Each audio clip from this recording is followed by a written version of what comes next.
Up to January of 2016, there are 121,590 grassroots trade unions with approximately 9 million union members in all kinds of enterprises throughout the countries. Trade union activities are facing many challenges, especially in private and FDI enterprises, and the unfavorable practices are significantly impacting to the trade union activities. Unfortunately, these practices are quite common. So, what are the unfavorable practices? The unfavorable practices include employers' act of discriminations against the trade union officers, members, and workers due to their participation in trade union, and act of manipulations and interference against the trade union's organization and operation. The recent report of institution workers and trade unions and the ILO on identifying and responding to unfavorable practices against the workers and trade unions indicate that it is sometimes difficult to identify and respond to unfavorable practices because these acts are disguised as lawful acts or not regulated in laws. Through desk reviews and field work at a number of enterprises and locality, the report compiles and categorizes unfavorable practice into 3 key groups of acts and make it easier to identify and respond to them. Groups of acts to obstruct the establishment and joining trade union. HQ Company is an FDI enterprise, and with the support of upper-level trade union, this enterprise has been unionized with 10 members out of 18 workers in the union. The board of directors proclaimed that if they must pay the trade union fee, they would reduce the welfare of the workers or cut some job positions, even if they have to pay the compensations. And to stop the worker joining the trade union, the company incorporates a provisions in the employment contract stating that all allowances provided by the company are secured, and on the basis you commit not to join the trade union. The grassroots trade union asked the employer several times to exclude these provisions from the employment contract because this violates the trade union law. However, the employer considers these provisions a voluntary negotiation and self-commitment of the workers. Furthermore, the board of directors create a welfare fund and states that the workers joining trade union will not receive benefits from this fund. Later, 9 out of 10 union members withdrew their membership to secure their employment. Under the pressure of the factory director, the grassroots president also sent a written request to the upper-level trade unions for resignation of her president positions as well as her membership of the trade union. Groups of acts that interfere into the organizational structure, staffing, financial management, and operation activities of trade unions. The HR managers keep the stamp of the trade union, and if the trade union wants to use the stamp, they have to make a written request and translate it into foreign language and to send to the director, and the manager only stamped when he agrees. In addition, the director controls the bank account and approves every budget line spent by the trade unions. The first trade union conference is delayed repeatedly due to the different types of interference by the enterprise director. One day before the conference, the director convenes a meeting with all vice group leaders and above to ask them to lobby workers not to join the trade union conference. If the workers go to the conference, they are told not to vote for the president of the grassroots trade unions, Ms. H. And if Ms. H fails in the elections, each worker will be rewarded with 100,000 Vietnam dong payment.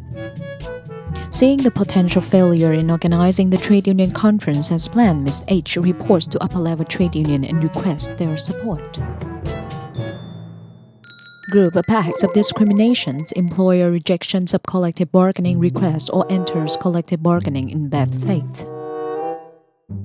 Mr. V, leader of guard team in MHLTD company in Dong Nai, was an active member of the trade union movement and then was elected to be the trade union president.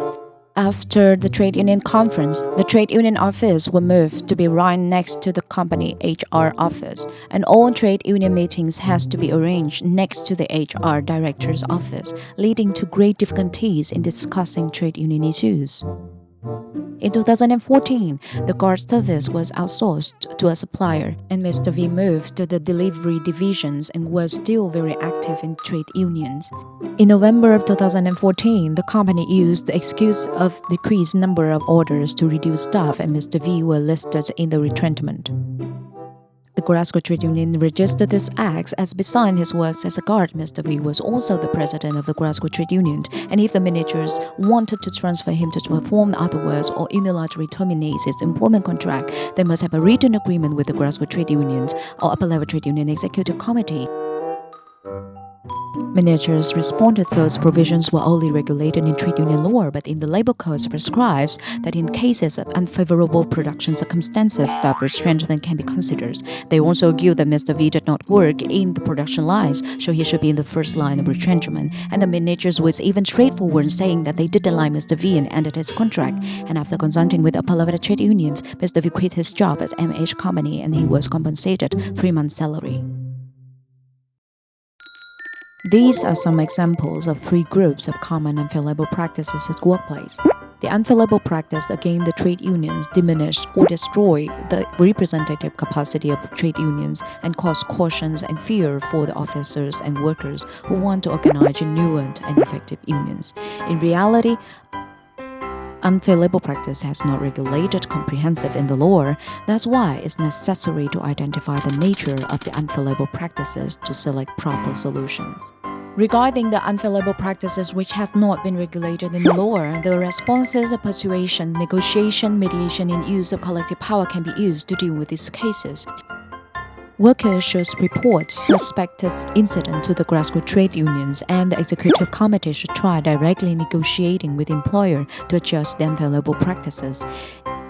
If the negotiations fail, the Glasgow trade union can provide evidence and witnesses for the upper level trade union intervention. The upper level trade union can investigate the legal status of unfair labor practices. It's essential to seek for full respect of employers for trade union rights by using organizational power of trade unions and of workers' collective as well as public opinions. Regarding unlawful unfair labor practices, in case persuasion doesn't work, the Glasgow Trade Union can trigger the process of labor dispute settlement with support of government agencies and labor inspections.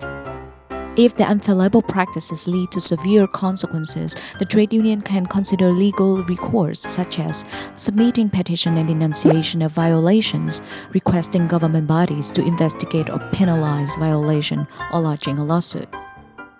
Vietnamese legislative regulations on sanctions towards unfair labor practices.